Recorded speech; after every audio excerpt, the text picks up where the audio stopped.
Hola, ¿qué tal? Bienvenidos a todos. Este es un video a modo de resumen o de repaso de la primera parte de la unidad 4. Mi nombre es Ana, yo soy profe de biología y los voy a estar acompañando a lo largo de esta unidad. Vamos a avanzar rápidamente porque estas son cosas que ya hemos visto, así que no nos vamos a parar tan detenidamente en todos estos procesos, ¿sí? Bien, vamos a arrancar analizando el concepto de qué es el metabolismo. Sabemos que el metabolismo es un conjunto de reacciones químicas. Estas reacciones químicas implican transformaciones de materia y energía en las cuales la energía almacenada en los enlaces químicos es transferida a otros enlaces químicos en donde los electrones pasan o son transferidos o se desplazan de un nivel energético a otro, ¿sí? Esta transferencia de electrones hace a las reacciones que nosotros conocemos como reacciones redox o reacciones de oxidorreducción, en las cuales tenemos que analizar qué es la oxidación y qué es la reducción. Vamos a decir que la oxidación es la pérdida de electrones, puede ser uno o más, y la reducción es la ganancia de electrones y puede ser uno más. Estos conceptos ténganlos en cuenta porque los vamos a analizar, o sea, los vamos a utilizar a lo largo de esta unidad, ¿sí? Otra cosa que debemos decir es que si bien nosotros estamos analizando el desplazamiento de electrones, ¿sí? De niveles a distintos niveles energéticos, vamos a decir que si un electrón va de un nivel alto de energía a uno bajo, esa reacción va a liberar energía y ese proceso se denomina exergónico. Y si es el proceso inverso, es decir, que va desde un nivel bajo a un nivel alto, este proceso se denomina proceso endergónico porque va a requerir energía, ¿sí? El metabolismo tiene como objetivo obtener energía de compuestos químicos o de la luz solar, ¿sí? Que son dos grandes procesos que nosotros estudiamos en esta unidad, que es la oxidación y la fotosíntesis, además de convertir compuestos exógenos en nutrientes, es decir, compuestos que nosotros no tenemos almacenados en nuestros organismos, los transforma en nutrientes y otro de los objetivos o finalidad sería del metabolismo es formar componentes celulares como por ejemplo ácidos nucleicos, ¿sí? De gran importancia. El metabolismo sí ocurre mediante una vía catabólica o una vía anabólica. Estas vías son inversas, como vemos aquí, ¿sí? El catabolismo es la fase degradativa del metabolismo, bien digo, en el cual, como vemos aquí, se lleva a cabo mediante reacciones exergónicas, es decir, reacciones que van a liberar energía, ¿sí? En el catabolismo, grandes moléculas o macromoléculas son oxidadas a pequeñas moléculas más sencillas que luego van a parar a otros procesos, ¿sí? Es decir, una molécula como un glúcido, un lípido o una proteína, ¿sí? Lo que hace es que degradarse para producir una molécula sencilla como sería dióxido de carbono, ¿sí? Este proceso libera energía, por lo tanto, como dijimos, es exergónico. ¿Qué tenemos que analizar acá? Que las grandes moléculas no son solo hidratos de carbono, sino que también pueden ser proteínas, pueden ser lípidos. Entonces, en esta fase degradativa puede ser de cualquiera de esas moléculas, pero todos estos procesos degradativos de macromoléculas van a parar al mismo lugar, que es en alguna parte del ciclo de Krebs. Entonces, esto hace que no importa de dónde comiencen, el camino por el cual van a salir siendo dióxido de carbono y agua es uno y por eso el mecanismo del catabolismo es convergente. En el catabolismo tenemos procesos como la fermentación y como la respiración aerobia propiamente, que es la que ya hemos estudiado. La vía anabólica, como podemos ver en este pequeñísimo cuadro comparativo, es inversa, es decir, que es una fase biosintética o de síntesis de moléculas de importancia biológica, ¿sí? Entonces, aquí tienen lugar la síntesis, digamos, enzimática de moléculas como ácidos nucleicos, ¿sí? Como proteínas, como polisacáridos, como lípidos, ¿sí? Pero a partir de precursores, ¿sí? Y estas reacciones necesitan energía, entonces son reacciones endergónicas. Nosotros tenemos que invertir energía para la fabricación de estas moléculas importantes, ¿sí? Como nosotros estamos analizando acá que a partir de un precursor podemos producir un lípido, una proteína, un hidrato de carbono, ¿sí? Este mecanismo es opuesto, es divergente, ¿sí? A partir de un precursor se logra llegar a diferentes productos, ¿sí? Bien, en este proceso estudiamos la fotosíntesis, ¿sí? Bueno, la fotosíntesis principalmente, que es el proceso que vamos a analizar acá. Vamos a continuar y para esto yo les voy a pedir y les echo un llamado de atención aquí, que ustedes tengan en cuenta para analizar los procesos que suceden en el metabolismo, que la energía no se destruye, ¿sí? No se crea, sino que es transformada. Y lo que nosotros estamos estudiando acá es el proceso de liberación, transformación, transporte y aprovechamiento de la energía que se libera, en este caso, al romper una molécula de glucosa, ¿sí? Estamos analizando desde principio a fin cómo se va a transportar, cómo se va a aprovechar esa energía. Entonces les pido que tengan esto en cuenta para no olvidarse que en ningún punto la energía se va a perder, sino que se transforma en otra cosa, en otro subproducto que es aprovechable y que a su vez da pie a otra reacción y así hasta aprovechar al máximo la energía que había en esa molécula grande que se rompe, ¿sí? En estos procesos que vamos a analizar. Una aclaración que quiero hacer sobre catabolismo y anabolismo antes de seguir es que si bien estas vías nosotros las estudiamos por separado, ocurren simultáneamente en espacio y tiempo, ¿sí? Están totalmente coordinadas por separado y por, digamos, enzimas y elementos diferentes, sumamente organizadas, pero coexisten en el mismo espacio y tiempo, ¿sí? Eso es muy importante tener en cuenta. Bien, vamos a ir avanzando. Vamos a seguir con el proceso de oxidación celular. El proceso de oxidación celular consta a grandes rasgos de los elementos que ustedes pueden ver en este esquema, ¿sí? Aquí ustedes ven que el primer paso es la glucólisis, ¿sí? El segundo paso es la respiración celular. En un paso intermedio el piruvato se oxida, que luego va a parar al ciclo de Krebs, que luego por cadena transportadora de electrones, ¿sí?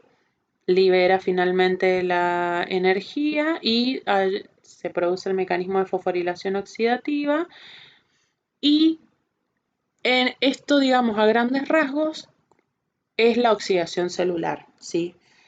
Yo les he puesto aquí, ustedes pueden ver la ecuación, perdón, voy a correr el cursor ahí. Ustedes pueden ver esa ecuación generalizada, el panorama general de la oxidación celular, en la cual ustedes tienen la glucosa, ¿sí? Una molécula de glucosa se oxida con la presencia de oxígeno a dióxido de carbono, perdón, agua y eso libera energía, ¿sí? Recordemos que son reacciones catabólicas, ¿ok? Estamos estudiando un proceso de catabolismo. Vamos a analizar con más detalle estos procesos, pero antes me gustaría que tengamos en cuenta esto, ¿sí? Vamos a hablar mucho en esta unidad del ATP. Les voy a pedir que vayan a recordarla, ¿sí? Yo no voy a tomarme el tiempo de hacerlo aquí, pero les voy a pedir que ustedes vayan a la punta de clase de la unidad 1, que allí lo tienen muy bien detallado, qué es el ATP y cómo funciona, digamos, la separación de los grupos fosfato y eso. Así que les voy a pedir que vayan a analizar eso.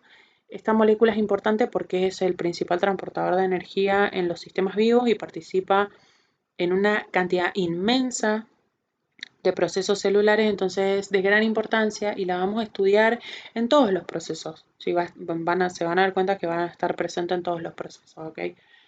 Bien, y otras moléculas que tenemos que tener en cuenta son estos dos transportadores de electrones, que justamente su función es transportar electrones. Estos son NAD y FAD, ¿sí? A la izquierda vemos la forma oxidada y a la derecha vemos la forma reducida, donde ahí ya lleva, digamos, acarreando, por decirlo de una forma muy rudimentaria, los electrones, ¿ok? El NAD necesita para su reducción, o sea, el NAD oxidado, que es el de la izquierda, para hacer el NAD reducido, que es el de la derecha, necesita 2 electrones y un protón, y en este caso vemos que transporta uno más libre, que luego va a ser usado para el gradiente de protones en la fuerza necesario para la fuerza protón motriz. Y acá vemos que el FAD oxidado de la izquierda para ser FAD reducido de la derecha necesita, ¿sí? tiene la capacidad de transportar, podemos decir también, 2 protones y 2 electrones. ¿sí? Estas son moléculas de gran importancia porque son justamente los que van a ir a parar a la cadena transportadora de electrones, ¿sí? Y aquí es donde vamos a obtener a ver los resultados energéticos, ¿sí? Vamos a ver que van a lo largo de todo el proceso catabólico de oxidación que estamos estudiando. Bien, bueno, vamos a seguir entonces propiamente con el proceso de glucólisis y vamos a decir que básico y elemental en todas las células vivas ocurre el proceso de glucólisis, tanto en las procariotas como en las células eucariotas, ¿sí? La glucólisis es un claro ejemplo de cómo los procesos bioquímicos en las células vivas están perfectamente secuenciados, ¿sí? Cómo se desarrollan en pequeños pasos que optimizan la eficiencia, ¿sí? Y la glucólisis no es excepción, ¿sí? Nosotros podemos ver que la glucólisis se realiza en 9 pasos diferentes o 9 reacciones diferentes. Cada una de estas reacciones está catalizada por una enzima diferente, específica para este proceso, ¿sí? Si nosotros, como ustedes ya deben saber, las vías catabólicas están compartimentalizadas, es decir, que cada vía, ¿sí? metabólica tiene su sitio. Entonces, la glucólisis no es excepción a esto y podemos decir que ocurre en el citoplasma de las células, ¿ok? Yo les he puesto aquí que es la primera etapa, ¿sí? Es la primera etapa del proceso de oxidación de la glucosa. Y ustedes sepan que donde ven la palabra o la parte lisis implica ruptura, ¿sí? Entonces acá es la ruptura de una molécula de glucosa mediante el uso de 2 moléculas de ATP que van a dar lugar a 2 piruvatos o ácidos pirúvicos, 2 moléculas de ácido pirúvico o piruvato de 3 carbonos, ¿sí? Con un rendimiento energético total de 8 ATP. ¿sí? Se obtienen 10, se gastan 2 y el rendimiento energético global va a ser de 8. ¿sí? Esto es a grandes rasgos lo que es la glucólisis. Ustedes en sus cuadernillos tienen detallado puntualmente, punto por punto, cómo son los 9 pasos, las 9 reacciones químicas. Los invito a que lo vayan a ver, a leer. No vamos a detenernos en eso en este video, ¿sí? Bien, entonces aquí vemos en general cómo es el proceso de glucólisis, ¿ok? Esta es la primera etapa. Entonces, ruptura de una molécula de glucosa con la utilización de 2 ATP que nos da lugar a 2 moléculas de piruvato de 3 carbonos cada una, ¿sí? Y el balance energético es de 8 ATP, ¿ok? Vamos a seguir. Entonces, nosotros obtenemos, o sea, mediante el proceso de glucólisis, hemos obtenido, como dijimos, el ácido pirúvico o piruvato, ¿sí? Que es lo que yo les he intentado representar aquí para que ustedes no desconecten, que venimos de un paso anterior, ¿sí? Siempre vamos a estar trabajando en base a un paso anterior. Entonces, por eso yo les he nombrado a la glucólisis en esta diapositiva, ¿sí? Este ácido pirúvico todavía tiene grandes cantidades de energía en sus enlaces que vienen de la ruptura de los enlaces de la glucosa, como habíamos dicho al principio cuando analizamos lo que es las reacciones químicas. Entonces, este ácido pirúvico o piruvato puede seguir 2 vías. ¿sí? Puede agarrar por dos caminos. Una es la vía aeróbica, que es la que ya hemos estudiado de respiración aeróbica o respiración celular, que ya la vamos a ver detalladamente un poquito más adelante. Y otra es la vía anaeróbica, que sucede en ausencia de oxígeno, ¿sí? Esta vía anaeróbica se llama fermentación y puede ser alcohólica o láctica, ¿sí? En este caso, ¿qué quiere decir? En la fermentación alcohólica, ¿sí? Este piruvato o ácido pirúvico se va a convertir o se va a transformar a etanol. Y en la fermentación láctica, este ácido pirúvico o piruvato se va a transformar a ácido láctico, ¿sí? Un ejemplo muy claro de la fermentación alcohólica, por ejemplo, sería el proceso de elaboración de vino, ¿sí? Algo muy común aquí en Mendoza, el proceso de la elaboración del vino, ¿sí? Y un ejemplo de fermentación láctica sería, por ejemplo, en nuestras células musculares.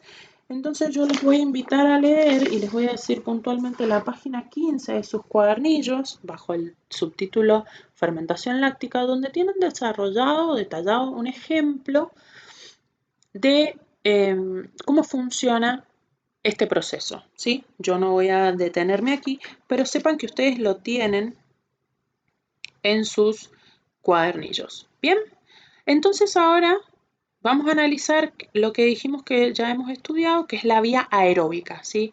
Hay presencia de oxígeno en este medio. En la vía anaeróbica no hay o hay muy poco, ¿ok? Entonces vamos a analizar la vía aeróbica, ¿sí? Tenemos aquí. Para la vía aeróbica, sí, de nuevo yo les recuerdo aquí que venimos del proceso de glucólisis, el proceso inicial de glucólisis, de donde se obtiene este piruvato, que previo, ¿sí? O sea, esto ya sucede en presencia de oxígeno, previo al ingreso al ciclo de Krebs, ¿sí? Al proceso de respiración celular, este piruvato se va a oxidar a lo que nosotros conocemos como acetilcoenzima A, ¿sí? Este compuesto es el que va a ingresar luego al ciclo de Krebs. Este paso intermedio es un paso clave, ¿sí? Tengamos en cuenta que aquí ya no estamos en el citoplasma, estamos en la mitocondria, ¿sí? ¿Por qué no estamos en la mitocondria?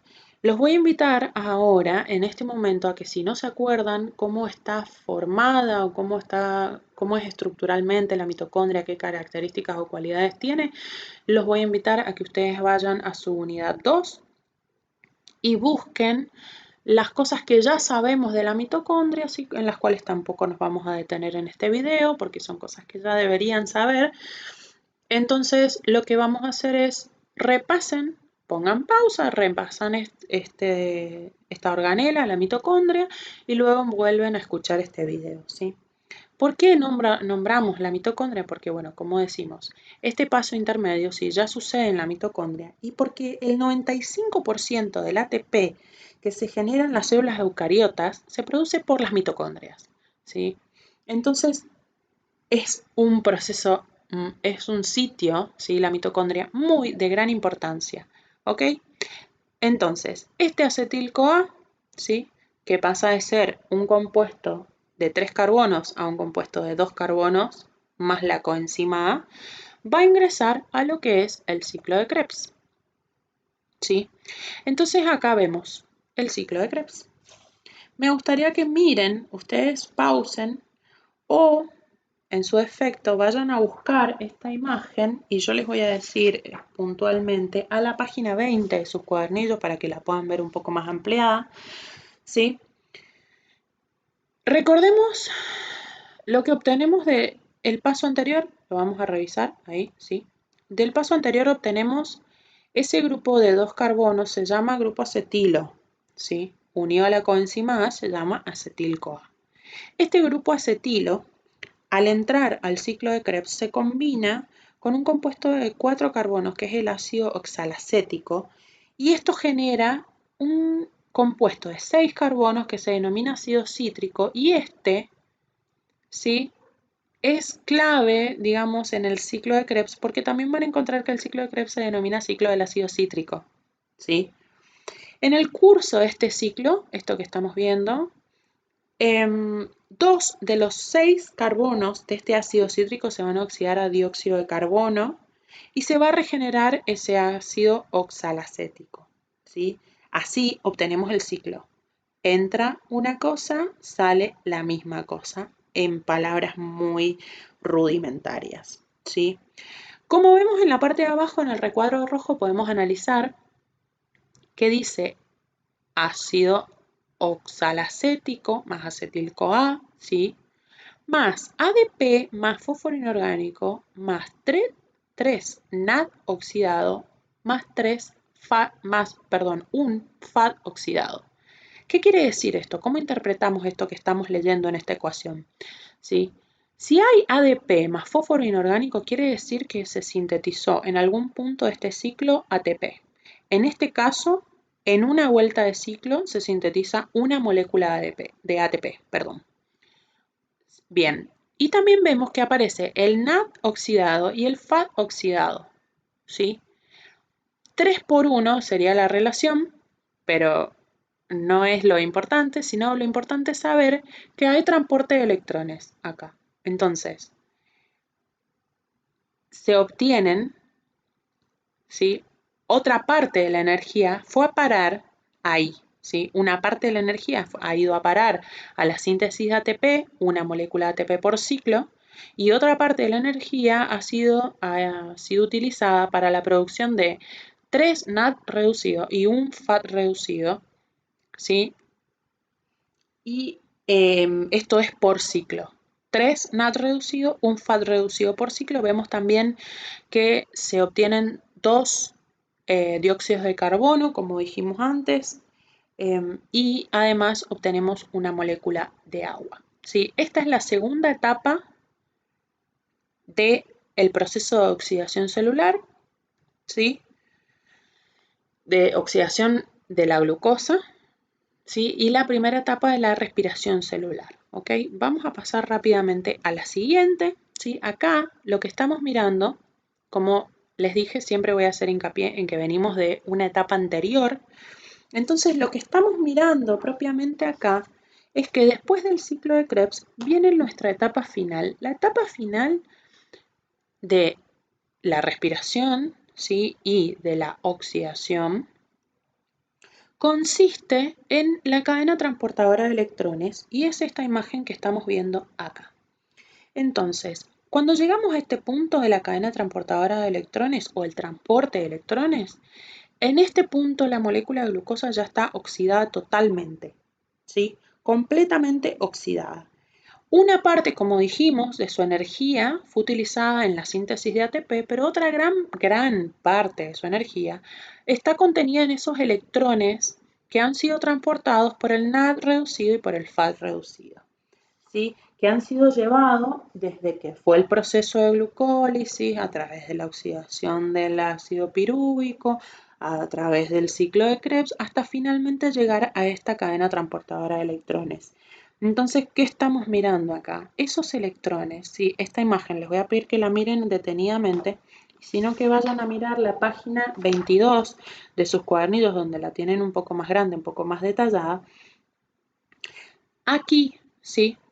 Estos electrones que han sido transportados por el NAD y por el FAD reducidos tienen un nivel alto energético. Entonces, en la cadena transportadora de electrones, lo que estos electrones van a hacer es ir bajando progresivamente a niveles energéticos menores, ¿sí? Es decir, que van a ir paso por paso, van a ser conducidos a niveles energéticos más bajos, ¿sí? ¿Cómo? A través de una secuencia de reacciones redox que esto hace a la cadena de transporte de electrones, ¿sí? O cadena transportadora de electrones. Los componentes principales de esta cadena son complejos multienzimáticos que tienen unidos a ellos una molécula de citocromo, ¿sí? Estos citocromos tienen en su estructura un átomo de hierro que es de gran importancia, ¿sí? Este átomo de hierro es el que capta ¿sí? O sea, acepta y libera o capta y cede de forma alterna un electrón y lo va transfiriendo al siguiente citocromo en un nivel energético más bajo, ¿sí? En un nivel energético ligeramente inferior, ¿sí? Como pueden ver ustedes en la imagen, este proceso es en varias etapas, ¿sí? Porque la energía es muy alta. Entonces requiere varias etapas para llegar al aceptor final de electrones, que es el oxígeno, para poder estar ahí, ¿sí? Estos citocromos son, como dijimos, tienen en su estructura un átomo de hierro, pero también son similares estructuralmente, pero son lo suficientemente diferentes como para poder aceptar electrones que están en diferentes niveles energéticos, ¿sí?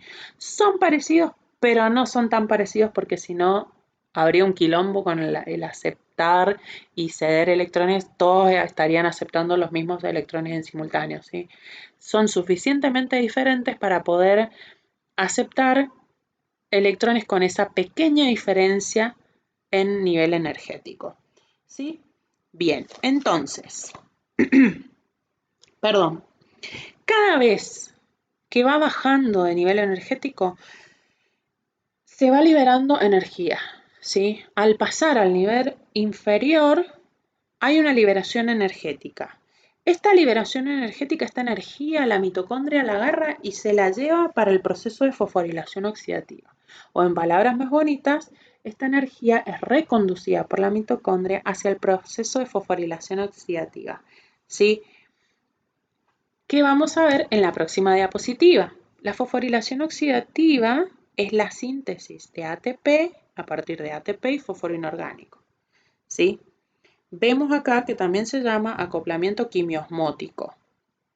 ¿Por qué se llama acoplamiento quimiosmótico? Dirán ustedes.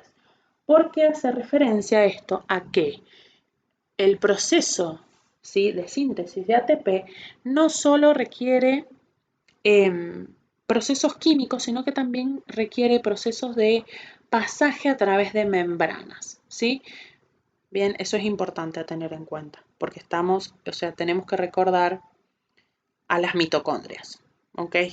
Pensemos en cómo son las membranas de las mitocondrias.